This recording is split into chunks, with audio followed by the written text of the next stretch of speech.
নমস্কার দর্শক বন্ধু, তো খবরের শিরোনামে আপনারা দেখতে পাচ্ছেন যে বাজেটে এতটা বাড়তে পারে বাংলার সরকারি কর্মীদের ডিএ। অন্যদিকে বাংলার সরকারি কর্মীরাও এখন সরকারের দিকে তাকিয়ে রয়েছে, কারণ এবার হতে চলেছে রাজ্য বাজেটও। আর এই রাজ্য বাজেটে সকলের জন্য কি কি রয়েছে তা জানার জন্য উদ্গ্রীব হয়ে রয়েছে সকলে, বিশেষ করে সরকারি কর্মীরা। তাদের ডিএ সম্পর্কিত কোনো সিদ্ধান্ত মমতা বন্দ্যোপাধ্যায় সরকার নেয় কিনা সেই নিয়ে উঠেছে প্রশ্ন। যদিও এখনো অন্য কথা শোনা যাচ্ছে। সবকিছু ঠিকঠাক থাকলে বাজেটে সরকারি কর্মীদের কপাল খুললেও খুলতে পারে বাড়তে চলেছে ডিএ।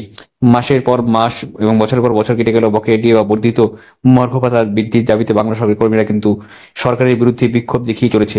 এদিকে কিন্তু কেন্দ্রীয় সরকার থেকে শুরু করে বিভিন্ন রাজ্য সরকারি কর্মচারীরা 50 থেকে 53% হারে ডিএ পাচ্ছেন, সেখানে বাংলা সরকারি কর্মীরা মাত্র 14% হারে মর্গ ভাতা অর্থাৎ ডিএ পাচ্ছেন। ফলে স্বাভাবিকভাবেই তাদের ক্ষোভের মাত্রা দিন দিন বেড়েই চলেছে।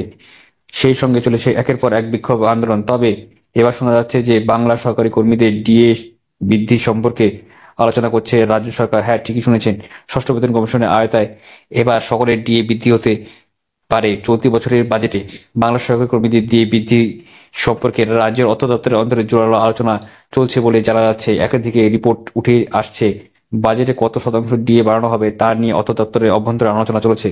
এতটা বাড়বে ডিএ, এখনই নিশ্চয়ই ভাবছেন যে কত শতাংশ ডিএ বাড়বে সরকারি কর্মীদের।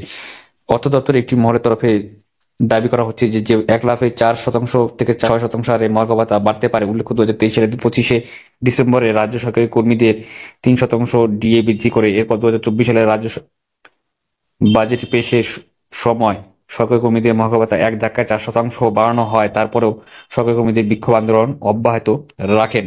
আর রাজ্য সরকারি কর্মচারীদের সংগঠনের সংগ্রামী যৌথ মঞ্চের আহ্বায়ক ভাস্কর ঘোষ জানিয়েছেন, আদতে কেন্দ্রীয় সরকারি কর্মচারীদের সঙ্গে পশ্চিমবঙ্গ সরকারি কর্মচারীদের মহার্ঘ ভাতার ফারাক 39% বেশি। ফলে আগামী দিনে কি হয় এখন সেটা দেখার। তো আশা করছি আজকে ভালো লাগছে, লাইক করবেন, চ্যানেল সাবস্ক্রাইব করে পাশে বেল আইকনটা অবশ্যই প্রেস করুন। জয় হিন্দ, বন্দে মাতরম। ধন্যবাদ এবারটি দেখার জন্য।